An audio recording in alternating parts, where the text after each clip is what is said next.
ශ්‍රී Lanka Telecom සහ මොබිටෙල් සේවා එක්තැන්ව SLT Mobitel ලෙසින් අලුත් ගමනක SLT මොබිටෙල් එකම එක සබැඳියාව.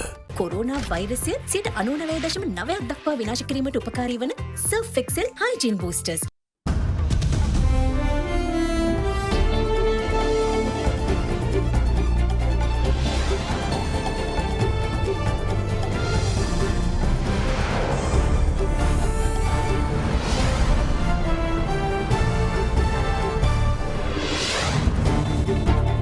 අද 2021 පෙබරවාරි 9 අඟහරුවාදා සිරස්තල මෙරට කොවිඩ් ආසාදිතයන් 70,000 පනි රටේ අධි වසංගත තත්ත්වයක් ගැන රතු එළියක් අධි වසංගත තත්ත්වයක් ඇති වෙනවා කියන එක තමයි දැනට ඔප්පු වෙලා තියෙන්නේ. බදුල්ලේ පාලනය කළ නොහැකි තත්ත්වයක් සමාජගත වීමේ ලකුණු අපිට පේන්න තියෙනවා.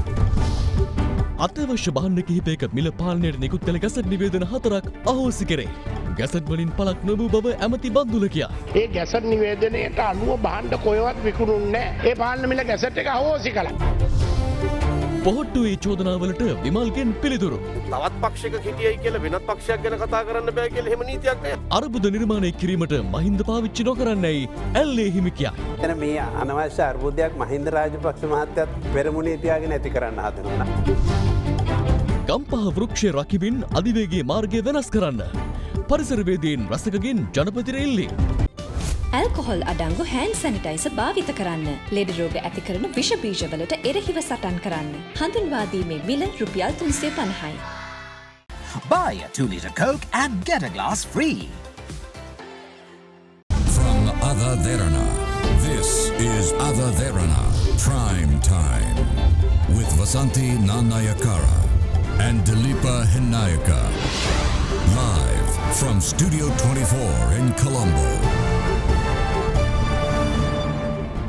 අයිබෝන් ඔබදත් එක් වන්නේ ශ්‍රී ලංකාවේ අංක එකේ සහ විශ්වසනීයම පුවත් විකාශය අද දෙරන 6:55 සමගින්.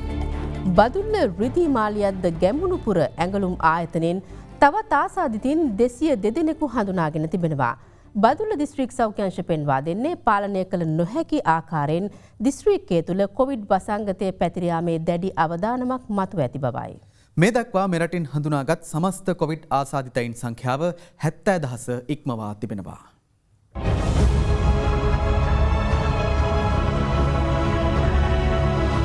කොවිඩ් ආසාදිතව මිය ගිය තවත් පුද්ගලයන් 9 දෙනෙකු සෞඛ්‍ය සේවා අධ්‍යක්ෂ ජනරාල්වරයා ඊයේ තහවුරු කළ අතර කාන්තාවන් 7 දෙනෙකු සහ පිරිමි පුද්ගලයන් 5 දෙනෙකු ඒ අතරට අයත්. ඒ අනුව මේ දක්වා මෙරටින් වාර්තා වී ඇති කොවිඩ් ආසාදිත සමස්ත මරණ සංඛ්‍යාව 365ක් දක්වා ඉහළ ගියා. මට්ටක්කුලිය, අලුත්කඩේ, හොරණ, මීගමුව, මාවනැල්ල, ගුරුදෙනිය, කුරුණෑගල, අනුරාධපුර සහ පළමු වරට කයිට් ස්තූපදී පදිංචි අයෙකුද මිය ගොස් තිබෙනවා. එම පුද්ගලයන් 9 දෙනා දිස්ත්‍රික් 8ක පදිංචිකරුවන් වීම විශේෂත්වයක්. මොනරාගල මූලස්ථාන පොලිසියට අනුයුක්තව සේවය කළ පූර්ව විශ්‍රාම නිවාඩු ලබා සිටි 59 හැවිරිදි උප පොලිස් පරීක්ෂකවරයෙකු කොවිඩ් වෛරසය ආසාදනයෙන් මිය ගොස් තිබෙනවා. ඔහු කොවිඩ් ආසාදනයෙන් මිය ගිය පළමු පොලිස් නිලධාරියයි. දිස්ත්‍රික් 19කින් කොවිඩ් ආසාදිතයන් 887 දෙනෙකු ඊයේ හඳුනාගෙන තිබෙනවා. කොළඹින් ආසාදිතයන් 214 දෙනෙකු වාර්තා වූ අතර වැඩිම ආසාදිතයන් හඳුනාගෙන තිබෙන්නේ කොළොන්නාව ප්‍රදේශයෙන්. එම ගණන 37ක්. මිරිහානෙන් ආසාදිතයන් 31ක් සහ වැල්ලම්පිටියෙන් ආසාදිතයන් 23 දෙනෙකු වාර්තා වුණා. ගම්පහින් 208 දෙනෙකු හඳුනාගත් අතර දෙවන දිනටත් 200කට ආසන්න ආසාදිතයන් සංඛ්‍යාවක් බදුල්ල දිස්ත්‍රික්කයෙන් වාර්තා වුණා. එම ගණන 181ක්. පළවෙනි වතාවට PCR පොසිටිව් රේට් එක 7.2 දක්වා ගමන් කරලා තියෙන. සමහර තැන්වල මේක 15 20 25 30 ගමන් කරන තැන් තියෙනවා. ඒ කියන්නේ අධි වසංගත තත්ත්වයක් කළා ඒ ප්‍රදේශ ගමන් කිරීම සඳහා මේ අවස්ථාවන් හරහා ඇති වෙනවා කියන එක තමයි දැනට ඔප්පු වෙලා තියෙන්නේ. දැන් හොඳම උදාහරණේ කුරුණෑගල අඹම්පොළ විවාහ මංගල උත්සවයේදී අලුත් ප්‍රභේදයක්ද මේ බිහි වෙලා තියෙන්නේ කියන එක මේ අඹම්පොළ ආශ්‍රිතව අපි හොයලා බලන්න ඕනේ. දැන් දකුණු අප්‍රිකාව ඊයේ දවස්වල ඇස්ට්‍රසෙනිකා එන්නත භාවිතා කිරීම తాවකාලිකව අත්හිටුවා. දකුණු අප්‍රිකාවේ වාර්තා වෙච්ච අලුත් ප්‍රභේදයට ඇස්ට්‍රසෙනිකා එන්නතෙන් ඔරොත්තු දීමක් වෙන්නේ නැහැ කියලා. ඒතකොට දැන් අපි දන්නවද දකුණු අප්‍රිකාවේ ප්‍රභේදය අපේ රට ඇතුළට ඇවිල්ලාද කියලා? එහෙම දැනගන්න අපිට පහසුකම් තියනවද? ඒකක්වත් නැහැ. ඒතකොට දැනට අපි ජයවර්ධනපුර රසායනාගාරයට සාම්පල් කිහිපයක් යවලා බැලුවා කියලා රටේම තත්ත්වය පිළිබඳ හරි අවබෝධයක් ලබා ගන්න බෑ. සේවකයන් 2300ක් සේවයේ නියුතු බදුල්ල රිදී මාලියද්ද ගැමුණුපුර ඇඟලුම් ආයතනයෙන් තවත් ආසාදිතයන් 202 දෙනෙකු හඳුනාගත් බව සෞඛ්‍ය අංශය සඳහන් කළා. ඒ අනුව මේ දක්වා ඇඟලුම් කම්හලින් වාර්තා වූ කොවිඩ් ආසාදිතයන් ගණන 581ක්. ඒ අතර මහියංගන ඇඟලුම් කම්හලින් මේ දක්වා හඳුනාගත් කොවිඩ් ආසාදිතයන් ගණන 115ක් දක්වා ඉහළ ගොස් තිබෙනවා. බදුල්ල දිස්ත්‍රික්කය තුල රෝගය සමාජගත වීමේ ලකුණු අපිට පේන්න තියෙනවා. මොනතරම් දත්ත සැඟවුවත් අපිට කියන්න තියෙන්නේ සෞඛ්‍ය ධාරිතාවය උපරිමයටම ලං වෙලා තියෙනවා. මොනරාගල විහාරමුල්ල ප්‍රදේශයේ දානමය කටයුත්තක් සඳහා සහභාගී වූ එකම පවුලේ සිව් දෙනෙකු ඇතුළු 9 දෙනෙකුට කොවිඩ් වෛරසය ආසාදනය වී ඇතැයි තහවුරු වී තිබෙනවා. මේ හේතුවෙන් දානමය කටයුත්තට සහභාගී වූ භික්ෂුන් වහන්සේ 12 නමක්ද නිරෝධායන සඳහා යොමු කෙරුණා. අද දිනේ ආසාදිතයන් 571 දෙනෙකු අලුතින් හඳුනාගත් බව යුද හමුදාපති ජෙනරල් ශවේන්ද්‍ර සිල්වා මහතා සඳහන් කළා.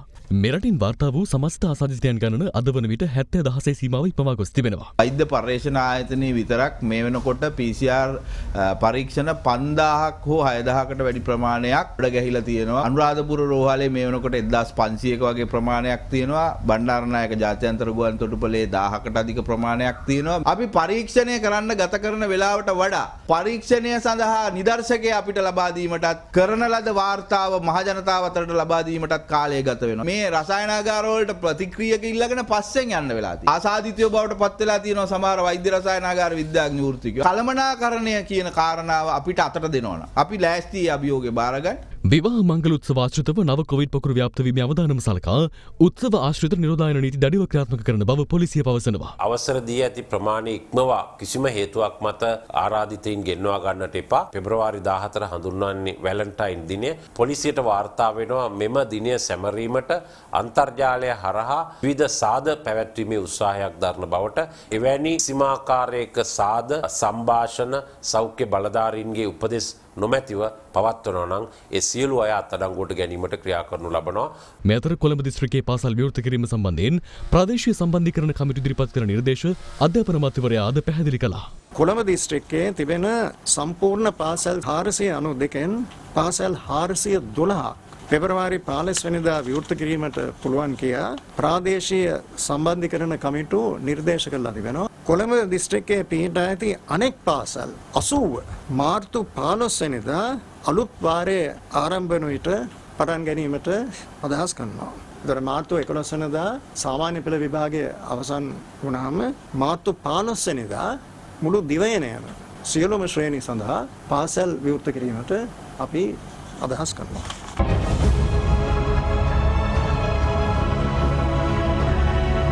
බැංකු පොලිය අඩුම වෙලාවේ ලක්ෂ 5ක් ගෙවා වෙන් කරගන්න. Mulberry residence. දේශපාලන පක්ෂ සමාජිකයින්ට වෙනත් පක්ෂ පිළිබඳ අදහස් පළ කිරීම සඳහා නිදහස් ආණ්ඩු ක්‍රම ව්‍යවස්ථාවෙන් කිසිදු තහනමක් පනවා නොමැති බව ජාතික නිදහස් පෙරමුණේ නායක අමාත්‍ය විමල් වීරවංශ මහතා පවසනවා. සතියන්ත පුවත්පතකට ලබා දුන් සම්මුඛ සාකච්ඡාවක් පිළිබඳ එල්ලවන චෝදනාවලට පිළිතුරු ලබා දෙමින් අමාත්‍යවරයා මේ බව සඳහන් කළා. ජනාධිපති ගෝඨාභය රාජපක්ෂ මහතා ජනාධිපති ලේකම් කාර්යාලයට තනි නොකර ඔහුට ශ්‍රී ලංකා පොදුජන පෙරමුණේ නායකත්වයද ලබා දිය යුතු බවට ජාතික නිදහස් පෙරමුණේ නායක අමාත්‍ය විමල් වීරවංශ මහතා සතියන්ත පුවත්පතකට ලබා දුන් ප්‍රකාශය ශ්‍රී ලංකා පොදුජන පෙරමුණේ නියෝජිතයන් ඊයේ දැඩි ලෙස විවේචනයට ලක් කළා. ඒ නායකත්වය සම්බන්ධයෙන් එතුමා කරපු ප්‍රකාශය එතුමා ජනතාවගෙන් සමාව ඉල්ලා වහා ඉල්ලා අස්කර ගත යුතුයි කියන තැන පක්ෂයක් හැටියට අපි ඉන්නවා. එල්ලවනේම චෝදනා සම්බන්ධයෙන් අද මීගමුවේදී පැවති නඩු කටයුත්තකින් අනතුරුව අමාත්‍ය විමල් වීරවංශ මහතා පිළිතුරු ලබා දුන්නා. ශ්‍රී ලංකා පොදුජන පෙරමුණේ මාධ්‍ය හමුවක් තියලා දැඩි විවේචනයකට ලක් කරලා ඔබතුමා එකල ප්‍රකාශ සම්බන්ධයෙන් සමාව අරගෙන ඒක ඉල්ලා අස්කර ගත යුතුයි කියන්නේ. 2005 ජනාධිපතිවරණයේදී පස්සේ ජනතා විමුක්ති පෙරමුණෙන් ආව විවේචනය පමණ ඉක්මවා කැප වුණා කියලා මහින්ද රාජපක්ෂගේ ජයග්‍රහණයට ඒ 2005 ජනාධිපතිවරණයේදී පමණ ඉක්මවා කැප වෙලා මහින්ද රාජපක්ෂ මැතිතුමාව දිනවන්න කටයුතු කිරීම වරදක් නම් මව ජාතියෙන් සමාව ගන්න ඕනේ. ඒ වගේම යුද්ධය යන වෙලාවේ ජනතා විමුක්ති පෙරමුණ ආණ්ඩුව වටන්න කැසකවනකොට ඒ පිළිබඳව ඇතිවෙච්ච මතභේදවල ප්‍රතිඵලයක් හැටියට ආණ්ඩුවෙන් එළියට ඇවිල්ලා එදා යුද්ධ කරගන්න අවශ්‍ය සහයෝගය දීපු එක වරදක් නම් මම ජාතියෙන් සමාව ගන්න ඕනේ. ඒ වගේම මහින්ද රාජපක්ෂ ජනාධිපතිතුමාගේ පාලනයේ 2015 ජනවාරි 8 පෙරදෙනකොට පෙරදුනාට පස්සේ නැවත මහින්ද රාජපක්ෂ මැතිතුමාගේ ජයග්‍රාහී ගමනක් ආරම්භ කිරීම සඳහා නුගේගොඩින් පෙබරවාරි 18 මහින්ද සුළඟ ආරම්භ කරන්න පුරෝගාමී වෙච්ච 4-5 දෙනාගෙන් එක්කෙනෙක් වෙච්ච එක වරදක් නම් මං ජාතීන් සමාව ගන්න ඕනේ. ඒ වගේම ගෝඨාභය රාජපක්ෂ මැතිතුමාන් ජනාධිපතිවරණ අපේක්ෂකයා විය යුතුයි කියලා කියමින් ඒක යථාර්ථයක් කරගන්න කටයුතු කරපු එක ඒ ජයග්‍රහණයට පුරෝගාමීව දායක වෙච්ච එක වරදක් නම් ජාතීන් සමාව ගත යුතුයි. ඔබතුමා ඇයි මේ ශ්‍රී ලංකා පොදු ජන පෙරමුණේ තනතුර සඳහා කතා කරන්නේ? මහින්ද රාජපක්ෂ මැතිතුමන් කොහොමත් නායකත්ව තනතුරේ ඉන්න ගමන් තවත් සුදුසු තනතුරකට ගෝඨාභය රාජපක්ෂ මැතිතුමන් සිටියා නම් මේ රටේ දේශපාලන බලවේග සමග තිබෙන සහසම්බන්ධය මීට වඩා වැඩි වෙනවා. ඒක ආණ්ඩුවේ ගමනටත් රටේ උන්නතියටත් උපකාරී වෙනවා, හේතුවක් වෙනවා. ඉතින් තවත් පක්ෂයක හිටියයි කියලා වෙනත් පක්ෂයක් ගැන කතා කරන්න බෑ කියලා එහෙම නීතියක් නැහැ. ආණ්ඩු ක්‍රම ව්‍යවස්ථාවෙන් එහෙම කතා කිරීමේ නිදහස සීමා කරලා නැහැ. එහෙමනම් අපිට UMP ගැන කතා කරන්න බෑ. එහෙමනම් අපිට JVP ගැන කතා කරන්න බෑ. එහෙමනම් අපිට අපේ සංවිධානය ඇතුලේ තියෙන වෙනත් පක්ෂයක් ගැන කතා කරන්න බෑ. එහෙම ප්‍රශ්නයක් නැහැ. නවක මන්ත්‍රීවරයෙක් තමයි ඔබතුමාට මේ වාක්‍යහාර එල්ල කරන්නේ. පොඩි ළමයි ඉතින් සමහරලාට ඔය බඩු මුට්ටු පොඩි පට්ටම් කරගන්නවා. ඒවට අපි එච්චර කලබල වෙන්න ඕනේ නැහැ. එහෙම කවුරු හරි අපේ පක්ෂයට සම්බන්ධ වෛද්‍යවරු දෙන්නෙක් හරි කවුරු හරි දෙස්තුතු සේවා වලට සම්බන්ධයි ඉන්නවා නම් මම ජනාධිපතිතුමාගෙන් ඉල්ලනවා වහම පොලිස්පතිතුමාට උපදෙස් දෙන්න ඒ පිළිබඳව පරීක්ෂණයක් කරන්න කියලා. ඔය බොරු අවලාද ගහන්නේ. අමාත්‍ය විමල් වීරවංශ මහතා සහ ශ්‍රී ලංකා පොදු ජන පෙරමුණ අතර ඇති වී ඇති අර්බුදය සම්බන්ධයෙන් අදත් අදහස් පළ වුණා. විශේෂයෙන්ම නැගෙනහිර පර්යන්තය ලබා දීමේ ගැටලුවේදී ජාත්‍යන්තරයේ විවිධ බලපෑම් රට තුළ සිදු කළා. දේශපාලන වශයෙන් මේ සුළු පක්ෂ නැගෙනහිර පර්යන්තය පිළිබඳ ප්‍රශ්නෙදිත් හැකිතා දුරට එය නිරාකරණය කර ගැනීම සඳහා මැදිහත් වුණ බව රහසක් නෙවෙයි. අද වෙනකොට පක්ෂ ඇතුලේ පොඩි පොඩි ප්‍රශ්න ඇති කරලා ඒ සමගිය බිඳ දාලා කටයුතු කරන්න ඇතැම් පුද්ගලයන් ඔවුන්ගේ පුද්ගලික න්‍යායපත්‍ර ක්‍රියාත්මක කිරීමට උත්සාහ ගනිමින් ක්‍රියා කරන බවත් මා පුද්ගලිකව දන්නවා. එතන මේ අනවශ්‍ය අර්බුදයක් මහින්ද රාජපක්ෂ මහත්තයත් පෙරමුණේ තියාගෙන ඇති කරන්න හදනවා. නමුත් එහෙම එතුමාට අබමලක ප්‍රශ්නයක් ඇති වෙන්න අපි ඉඩ දෙන්නේ නැහැ. අනිකුත් අයටත් අපි කියන ඔහුව පාවිච්චි කරන්න එපා අනවශ්‍ය ප්‍රශ්න ඇති කරන්න කියලා. ආණ්ඩුවක වැඩ කරද්දී කැබිනට් මණ්ඩලයක වැඩ කරද්දී කැබිනට් එක ගත්තු සාමීක තීන්දුව වලට තමුන් වැඩ කරන්න. එහෙම බැරි නම් පුළුවන් අයින් වෙලා ගිහිල්ලා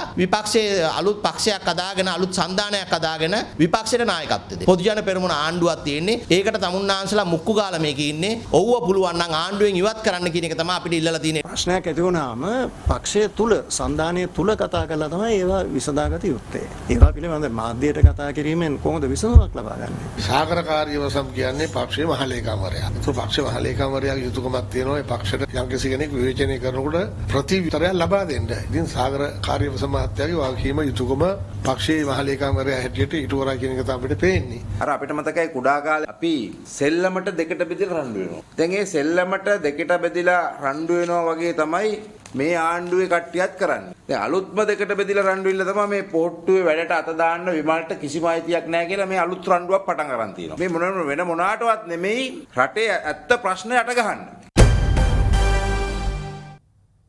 කීරිසම්බා අර්ථාපල් සීනි සහ වියලි මිරිස් යන අත්‍යවශ්‍ය භාණ්ඩවල මිල පාලනය සඳහා නිකුත් කෙරුණු ගැසට් නිවේදන අහෝසි කිරීමට වෙළඳ අමාත්‍ය බන්දුල ගුණවර්ධන මහතා තීරණය කර තිබෙනවා. අත්‍යවශ්‍ය භාණ්ඩ 27ක මිල ස්ථාවර කිරීමට ගත් තීරණය සමග මෙම ගැසට් නිවේදන අහෝසි කරන බවයි අද පාර්ලිමේන්තුවේදී අමාත්‍යවරයා කියා සිටියේ. මේ පිළිබඳ සහ වතුකම්කරුවන්ගේ දෛනික වැටුප රුපියල් 1000ක් කිරීම සම්බන්ධයෙන්ද අද පාර්ලිමේන්තුවේදී අදහස් පළ වුණා.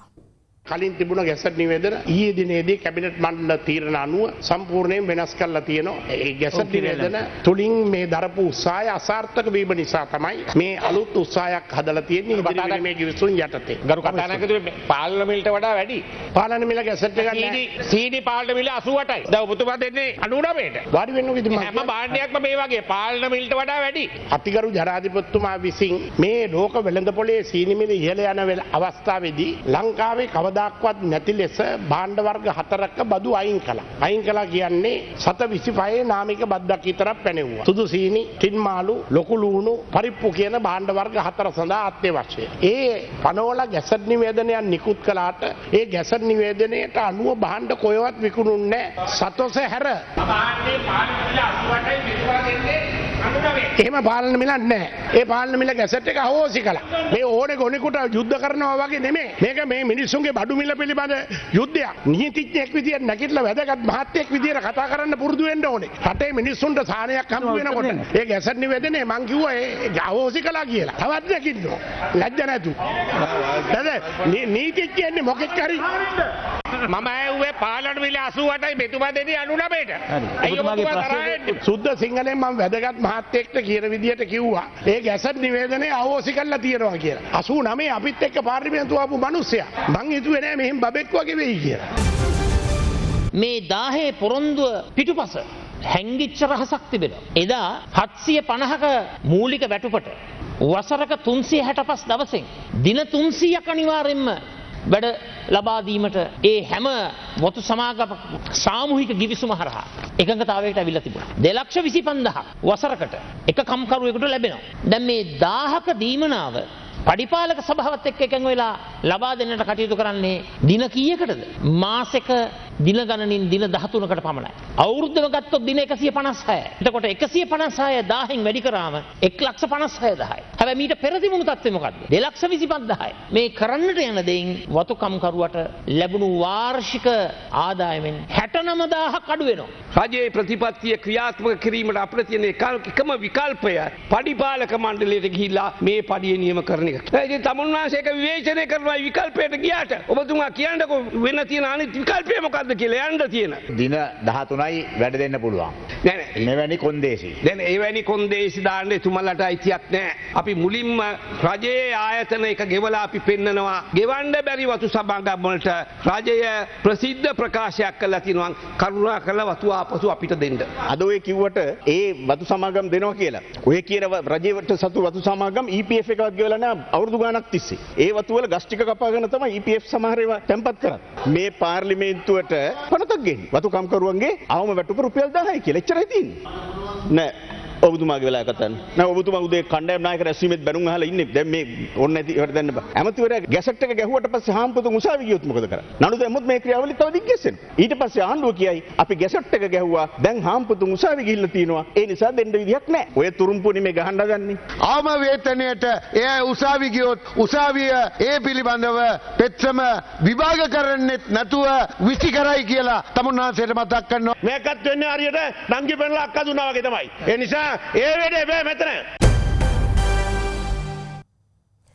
විශ්වවිද්‍යාල ප්‍රවේශය අපේක්ෂිත සිසුන්ට සහන ගෙවීමේ ක්‍රමයට ලැප්ටොප් පරිගණක ප්‍රදානය කිරීමේ වැඩසටහන ජනාධිපති ගෝඨාභය රාජපක්ෂ මහතාගේ ප්‍රධානත්වයෙන් අද ආරම්භ වුණා. ඒ ජනාධිපති කාර්යාලයේදී අධ්‍යාපන ක්‍රමය වර්තමාන අවශ්‍යතා අනුව ඩිජිටල් කරණය පිණිස සෞභාග්‍යයේ දැක්මේ අපේක්ෂාව පරිදි විශ්වවිද්‍යාල ප්‍රතිපාදන කොමිෂන් සභාව මාජන බැංකුවේ අනුග්‍රහයෙන් මෙම වැඩසටහන සැලසුම් කර තිබෙනවා. මාජන බැංකුව ව්‍යාපෘතියට වෙන් කර ඇති මුදල රුපියල් බිලියන 3ක්. අන්තර්ජාල සමෘද්ධතාව මෘදුකාංග පැකේජය සහ වසර 4ක වගකීමක් සහිතව ලැප්ටොප් පරිගණක පිරිනැමන අතර පරිගණකයක වටිනාකම රුපියල් 80000ක් වනවා. රැකියාවක් ලැබීමෙන් පසු මුළු වටිනාකම වසර 6කින් ගෙවා නිම කිරීමට හැකිවන පරිදි ණය පිරිනැමෙනවා. ශිෂ්‍ය කාලය තුළ මාසකට ගෙවිය යුතු මුදල රුපියල් 500ක්. 2021 වසර සඳහා විශ්වවිද්‍යාලයට පිවිසෙන නවක ශිෂ්‍ය ශිෂ්‍යාවන් 6 දෙනෙකුට වැඩසටහන සංකේතවත් කරමින් නිවි බාර දීම ජනාධිපතිවරයා තින් සිදු කෙරුණා. පාස්කු ඉරුදින ත්‍රස්ත ප්‍රහාරය සම්බන්ධයෙන් මෙතෙක් සිදු කරන ලද විමර්ශනවල අඩුපාඩු පෙන්වමින් නීතිපතිවරයා විසින් පොලිස්පතිවරයාට පිටු 30කින් යුත් උපදෙස් මාලාවක් යොමු කර තිබෙනවා. නීතිපතිවරයා පොලිස්පතිවරයාට උපදෙස් දී ඇත්තේ පාස්කු ප්‍රහාරය පිළිබඳ විමර්ශනය කළ ජනාධිපති කොමිසමේ අවසන් වාර්තාවේ පිටපතක් ජනාධිපති ලේකම් කාර්යාලයෙන් ලබාගෙන වැඩිදුර විමර්ශනයක් සිදු කරන ලෙසයි. 2019 අප්‍රේල් 21 වන දින සිදු කරන ලද ස්වයං ඝාතක ප්‍රහාරයන් සහ ඊට අනුබද්ධිත අනිකුත් සිද්ධීන් සම්බන්ධයෙන් දැනට ගරු නීතිපතිතුමා වෙත ඉදිරිපත් කර තිබෙන විමර්ශන ගොනුවල අඩංගු සාක්ෂි සහ අනිකුත් ලේඛන සියල්ල සලකා බැලීමෙන් අනතුරුව එකී විමර්ශන ගොනුවල අඩුපාඩු සඳහන් කරමින් පිටු 30කින් යුත් උපදෙස් මාලාවක් ගරු නීතිපතිතුමා විසින් පොලිස්පතිවරයා වෙත අද දින ලබා දීමක් සිදු කළා. එම විමර්ශනයන් සිදු කිරීමේදී පාස්කු ප්‍රහාරයට අදාළ ජනාධිපති පරීක්ෂණ කොමිෂන් සභාවේ වාර්තාවේ පිටපතක් ජනාධිපති ලේකම්තුමාගෙන් ඉල්ලීමක් කර ලබා ගැනීමෙන් අනතුරුව එම වාර්තාවෙන් අනාවරණය වී ඇති වැඩිදුර සාක්ෂි සහ කරුණු වේ නම් ඒ සම්බන්ධයෙන් සුදුසු වැඩිදුර විමර්ශනයන් සිදු කර අදාළ සාක්ෂිකරුවන්ගේ ප්‍රකාශ හෝ වැඩිදුර ප්‍රකාශ සහ වෙනත් සාක්ෂි ලබා ගැනීමට කටයුතු කරන ලෙසට ගරු නීතිපතිතුමා විසින් පොලිස්පතිවරයාට වැඩිදුරටත් උපදෙස් ලබා දීමක් සිදු කළා. පාස්කු ප්‍රහාරයට අදාළ නඩු කටයුතු පමාවීම වැළැක්වීම සඳහා මෙම ලිපිය ලැබී දින 14ක් ඇතුළත එම උපදෙස් මාලාවේ සඳහන් සියලුම කරුණු සම්බන්ධයෙන් නීතිපති දෙපාර්තමේන්තුව වෙත නොපමාව කරුණු වාර්තා කළ යුතු බවට වැඩිදුරටත් ගරු නීතිපතිතුමා විසින් අවධාරණය කර සිටියා. මේ අතර පාස්කු ඉරුදින ත්‍රස්ත ප්‍රහාර මාලාව සම්බන්ධයෙන් විමර්ශනය කළ ජනාධිපති කොමිසමේ අවසන් වාර්තාව පිළිබඳ සාකච්ඡා කිරීමට ඉදිරියේදී විශේෂ කැබිනට් රැස්වීමක් ඇඳවන බව කැබිනට් ප්‍රකාශක අමාත්‍ය කෙහෙලිය නමුකැල්ල මහතා අද පැවසුවා. පාස්කු ප්‍රහාරය පිළිබඳ ජනාධිපති කොමිසමේ වාර්තාව පසුගියදා ඉදිරිපත් වුණා. ඒක කැබිනට් මණ්ඩලයේ ඉදිරිපත් කරලා සාකච්ඡා කරාද ඒක නිර්දේශ ක්‍රියාත්මක කිරීම සම්බන්ධයෙන් මේ වාර්තාව පාර්ලිමේන්තුවේ ඉදිරිපත් කිරීමට දැනට පියවරක් තියෙනවද? මේ සම්බන්ධව තාම කැබිනට් මණ්ඩලයේ සාකච්ඡාවකට තිබෙන්නේ නැහැ. මොකද කැබිනට් මණ්ඩලයේ තියෙන අනිකුත් කරුණුත් එක්ක එය ගත නොහැකි කියන මතය තිබ්බේ.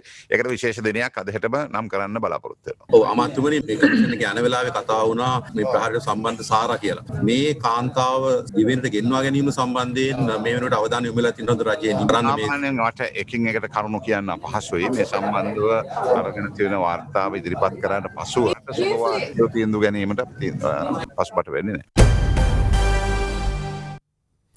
රතුදත්ත පොතට පවා ඇතුළත්ව තිබූ ක්‍රූඩියා සෙලනිකා ශාකයේ තවත් ශාක 7ක් මෙරට විවිධ ප්‍රදේශවලින් මේ වන විටත් සොයාගෙන ඇති බව පෙරදිනේ උද්භිද උද්‍යානයේ නියෝජ්‍ය අධ්‍යක්ෂ අචලා අත්තනායක මහත්මිය පවසනවා. කෙසේ වෙතත් පරිසරවේදීන් පවසන්නේ ගම්පහ දාරළුවේ පිහිටි අදාළ ශාකය වෙනත් ස්ථානයක රෝපණය කිරීම ඊට තර්ජනයක් බවයි. ලෝකයින් වදවිගී බවට සඳහන්ව රතුදත්ත පොතට පවා ඇතුළත් වූ මෙරටට ආවේනික පණු කනදෙහිවත් ක්‍රෝඩියා සිලනිකා ශාකය පිළිබඳව මේ වන විට සමාජය තුළ දැඩි කතාබහක් මතුව තිබෙනවා. ඒ මධ්‍යම අධිවේගී මාර්ගය ඉදිකිරීමේදී ගම්පහ දාරළුව ප්‍රදේශයේ වන ලැබකින් හමු වූ එම ශාකය වෙනත් ස්ථානයක රෝපණය කිරීමට සූදානම් වීමත් සමගයි. කෙසේ වෙතත් මෙම ශාක වර්ගයේ තවත් ශාක 7ක් ගම්පහ දාරළුව ඇතුළු දිවයින ස්ථාන 6ක ඇති බව පෙරදිනේ උද්භිද උද්‍යානයේ නියෝජ්‍ය අධ්‍යක්ෂ අචලා අත්තනායක මහත්මිය පවසනවා. ඒවා පිහිටා ඇත්තේ ගම්පහ බෙම්මුල්ල ගම්පහ උද්භිද උද්‍යානය දොරණගොඩ දකුණ මිනුවන්ගොඩ හැන්දිමහර කඩුවෙල සහ ගම්පහ දාරළුව යන ප්‍රදේශවලයි. තවත් ශාක අපිට දැනට අඳුනගන්න පුළුවන් වුණ ඒවා එතකොට 7ක් ඔක්කොම ඒ දාරළුව තියෙන ශාක දෙකත් ඇතුළුව විශාල ශාක තියෙනවා. ඊට අමතරව පැල විශාල සංඛ්‍යාවක් ඒ ගස් යට හැදිලා තිබුණා. ගම්පහ උද්භිද උද්‍යානයේ පැල කීපයක් තියෙනවා. එමෙන්ම ක්‍රෝඩියා සිලනිකා ශාකයේ පැල 20ක් පෙරදිනේ උද්භිද උද්‍යානයේ රෝපණය කර තිබෙනවා.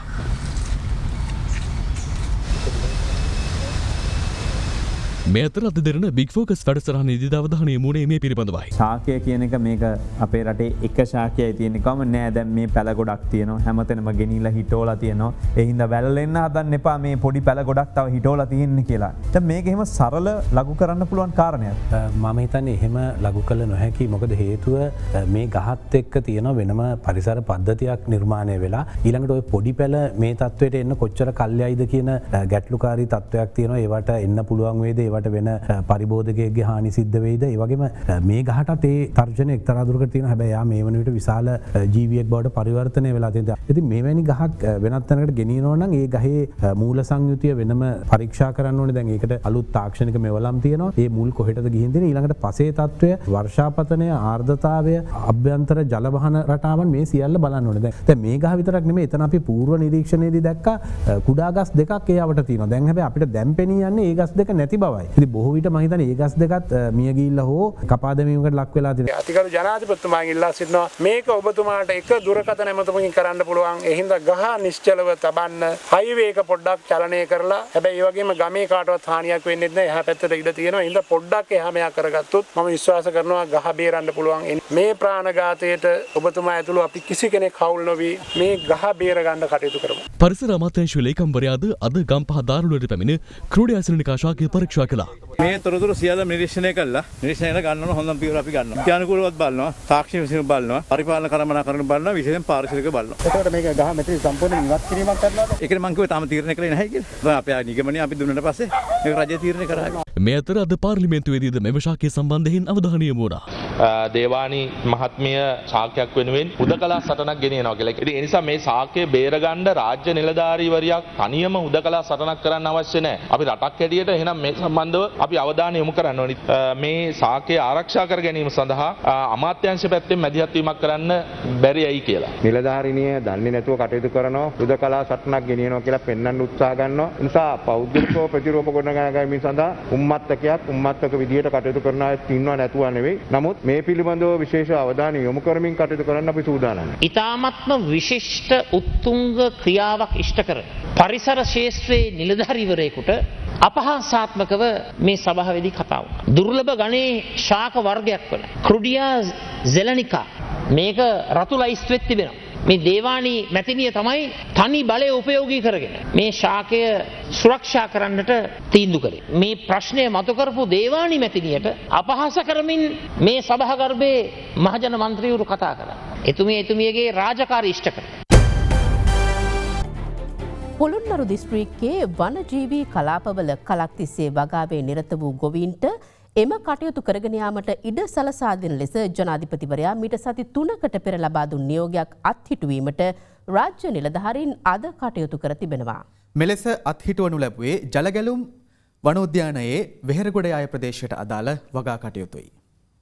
පොළොන්නරුව ජනගලුම් නිම්න ජාතික වනෝද්‍යානය තුළ වෙහෙරගොඩ යාය ප්‍රදේශයේ කලක් තිස්සේ සිදු කළ ගොවිතැන් කටයුතු පවත්වාගෙන යාමට වනජීවි නිලධාරීන්ගෙන් බාධා එල්ල වන බවට පසුගිය මාස 16 වනදා මැදිරිගිරියේදී පැවති ජනපති ගම සමග පිළිසඳර වැඩසටහනේදී ජනතාව අවධාරණය කළා. ඒ ඉඩම් නිදහස් කිරීමට අපි බලාපොරොත්තු. ඒවා එයාට නිදහස් කරන්න අපි තීරණයක් අරගෙන තියෙනවා. ඒකට ඕන කෙනෙක් තමන් වගා කරපු ඒවා තියෙනවා නම් දිගටම වගා කරන්න. එම නියෝගයෙන් පසුව පාරම්පරිකව එම ප්‍රදේශයේ වගා කටයුතු නිරත වූ අතර ඉන් දින කිහිපයකට පසුව වනජීවී නිලධාරීන් ගොවිතැන් කටයුතුවලට යළිත් බාධා එල්ල කර තිබෙනවා. 1968 තිබ්බ රජයේ දිසාපතිවරයා තමයි ඉඩම් කච්චියට දීලා ඉඩම් කොට්ටාස දින තමයි ඉඩම් දීලා තියන්නේ. ඒ ඉඩම් තමයි වනජීවීන් කියලා පොළොම ඉඳලා තමයි මේවා GPS තාක්ෂණයෙන් තමයි මැල්ලා අධිකරණයක් නොමයි කියලා තමයි ඊට පෙර වගා කරපු කුඹුරු ටික අපිට වගා කරන්න කිව්වා. ඒ හින්දා තමයි අහිංසක ගොයියෝ ගියේ වගා කරන්න. ඒ වෙනකොටත් වනජීවී ඊළත් අඩමුට ගන්නවා. පොලිසිය ආරක්ෂාව දෙනවා ඒකට. අපිට ගරු ජනාධිපතිතුමා කිව්වේ හින්දා තමයි අපි කුඹුරු කරන්න ගියේ. එක ගන්න වැඩ කරන්න අපිට දෙන්න ජනාධිපතිතුමනි. වෙනේ පාවි කියන්නේ ඒකයි ඔබට උදවාත්තයි. අපි අවුරුදු 35 45 වැඩ කරපු ඊට විරෝධය පළ කළ ගොවීන් පොළොන්නරුව දිස්ත්‍රික් ලේකම් කාර්යාලයට පැමිණ මේ පිළිබඳව නිලධාරීන් සමග අද සාකච්ඡාවක් කළා. එම සාකච්ඡාවට සිංහල අපි සංවිධානය වෙනුවෙන් පූජ්‍ය ජඹුරිවැල චන්ද්‍රරතන හිමි ඇතුළු පිරිසක් එක්ව සිටියා. රක්ෂිතය ඇතුලේ වගා කරන්නත් බෑ, රක්ෂිතය ඇතුළට ගවයෝ දාන්නත් බෑ. එච්චරයි. ඒ ගවයෝ ටික අරගෙන යනකම් කොහෙට හරි අපි විසඳුමක් දුන්නා සාකච්ඡාවේදී. ඒකට එකඟ නම් එහෙමයි. ඒකට එකඟ නැත්නම් අපිට කරන්න දෙයක් නැහැ. එම සාකච්ඡාවේදී වනජීවී නිලධාරීන් විසින් තීරණය කර ඇත්තේ ජලගලුම් නිම්නයේ පිහිට ඇති ප්‍රදේශයේ වගා කටයුතු සඳහා ඉඩ ලබා දීමට නොහැකි බවයි. අහිංසක මිනිසුන්ගේ බඩට ගහන්න එපා කියන්නේ. ඒ මිනිසුන්ට එහෙම කරන්න එපා කියන්නේ. මිනිසුන් කුඹුරු ටික දෙන්න කියන්නේ. ලොප්පත් ජනතාව ගැන ඔබතුමාලා හිතන්න. අපි මේක කරනවා. අපි නරනවා. එළියට ගිහලා කතා කරන්න යන්න.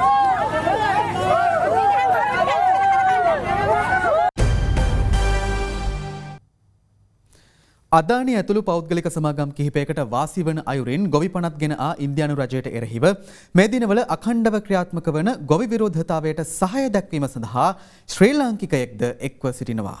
ඉන්දියානු මාධ්‍ය පවා ඔහුගේ මෙම ක්‍රියාව වාර්තා කිරීම හේතුවෙන් ඔහු වෙත බොහෝ දෙනෙකුගේ අවධානය යොමු වී තිබෙනවා. අදානි ඇතුළු පෞද්ගලික සමාගම් කිහිපයකට වාසි සහගත වන ලෙස ඉන්දියානු රජය විසින් සම්මත කරන ලද ගොවි පනත් 3කට එරෙහිව 2020 වසරේ සැප්තැම්බර් මාසයේදී ආරම්භ කෙරුණු ඉන්දියානු ගොවි විරෝධතාවය අදටත් අඛණ්ඩව ක්‍රියාත්මකයි. ඒ අතර ඉන්දිය ගොවි අරගලයට සහාය දැක්වීම සඳහා ශ්‍රී ලාංකිකයෙක් එක්ව සිටිනවා. දැරණේගල ප්‍රදේශයේ පදිංචිකරුවෙකු වන ඔහු නාලක නාරම්මලයි. පසුගිය වසරේ ඉන්දියාවට යන නාලකට කොවිඩ් වසංගතය හේතුවෙන් ගුවන් ගමන් නැවතීමත් සමග වසරකට ආසන්න කාලයක් ඉන්දියාවේ ගත කිරීමට සිදුවනවා. ඒ අතරතුර ඇරඹී දැවන්ත ගොවි උද්ඝෝෂණයට සහාය දැක්වීමට ශ්‍රී ලාංකික දජයේ දතතිව ඔහු එක්වනවා. ලංකාවේ පරිභෝජනය කරන සියලුම අල ලූණු පරිප්පු උඳු මේ සියලුම දේවල් එවන්නේ ඉන්දියාවේ. ඒ වෙනුවෙන් මහන්සි වෙන ගොවියෝ ටික තමයි මෙතනට මේ රැස් වෙලා ඉන්නේ. එතකොට මේක මේ පටු අරමුණක් මත මම මෙතනට ආපු ගමනක් නෙමෙයි. මම නියෝජනය කරන්නේ ලංකාවේ ඉන්න 2,65 ලක්ෂම මම නියෝජනය කළා තමයි මම මේ ගමන මෙතනට ඇවිල්ලා තියෙන්නේ ලොකු අවදානමකුත් අරගෙන. ඉන්දිය ගොවි ජනාරගලය තුළින් යම්කිසි පණිවිඩයක් මට දෙන්න පුළුවන් නම් මේ ඒක තමයි කරන්නේ. මේ ගැම්ම මම දෙනවා. අපි කරමු. දැන් තවත් පුවත් කිහිපයක්. උසස් පෙළ කඩයිම් ලකුණු ගැටලුවෙන් අසාධාරණයට පත් සිසුන් කඩිනමින් සරසයිවලට බඳවා ගන්නා ලෙස ඉල්ලමින් අන්තර් විශ්වවිද්‍යාලයේ ශිෂ්‍ය බල මණ්ඩලය අරලියගහ මන්දිරයේ ඉදිරිපිට වටරෝමේදී ඊයේ රාත්‍රියේ ආරම්භ කළ සත්‍යග්‍රහය අද දෙවන දිනටත් ක්‍රියාත්මක කෙරුණා. ඔවුන්ගේ විරෝධතා පුවරු අරලියගහ මන්දිරයේ ඉදිරිපිට වටරෝමේ ප්‍රදර්ශනය කිරීමට උත්සාහ කළ අවස්ථාවේදී ඒවා ඉවත් කිරීමට පොලිසිය කටයුතු කිරීමත් සමග දෙපාර්ශ්වය අතර බහින්බස් වීමක්ද ඇති වුණා. කරුණාකරලා ගණ්ඩා ඉවත් කිරීමවා අරගෙන අතනින් ඉන්න ඒකට බාධා කරන්නේ නැහැ නේද? මෝතර උයනේ කුමාරි නමින් හැඳින්වන මද්‍රව්‍ය ජාවාරම්කාරියගේ හෙරොයින් ප්‍රවාහනය කළ 18 හැවිරිදි තරුණියක් හෙරොයින් ග්‍රෑම් 70කට අධික ප්‍රමාණයක් ද සමග සේතවත්තේදී වෙරළබඩ පොලිසිය විසින් අත්අඩංගුවට ගෙන තිබෙනවා. රියතුරට නින්දයාම හේතුවෙන් හඟුරුවන්ගෙත කන්ද හන්දිය මාර්ගයේදී ලොරි රථයක් මාර්ගෙන් ඉවතට ගමන් කර සිදු වූ අනතුරකින් අසල තිබූ වෙළඳසැලක් මුළුමනින්ම විනාශ වී තිබෙනවා. හම්බන්තොට ප්‍රදේශයෙන් සොරා ගන්නා ලද ත්‍රිරෝද රථයකින් පැමිණ බොරලැස්කම ප්‍රදේශයේදී මහමග ගමන් කරන කාන්තාවකගේ අත්බෑගයක් කොල්ල කන අයුරු CCTV කැමරාවක මෙලෙස සටහන්ව තිබුණා. එලෙස කොල්ලකන ලද අත්බෑග කිහිපයක් සහ ජංගම දුරකථනයක් සැකකරු සමග බොරලැස්කම පොලිසිය විසින් අත්අඩංගුවට ගෙන තිබෙනවා. මඩුල් සීම පිටමාරුව ප්‍රදේශයෙන් පුංචි ලෝකාන්තය නැරඹීමට ගොස් අතුරුදන් වූ පුද්ගලයාගේ මනසිරුර දින 3කට පසු අද පසුරේ සොයා ගැනුණා. පොලිසිය සහ යුද හමුදා කණ්ඩායම් එක්ව සිදු කළ සෝදිසි මෙහෙයුමක් අතරතුර අදාළ මනසිරුර මඩුල් සීම පිටමාරුව ප්‍රදේශයේ සිට අඩි 1300ක් පමණ පහතින් පිහිටි කොකාගල පුංචි ලෝකාන්තය ප්‍රදේශයේ තිබී හමු වී තිබුණා. ඒ සමගින් ප්‍රවෘත්ති ප්‍රකාශය අවසන් වනවා. සුබ රාත්‍රියක්.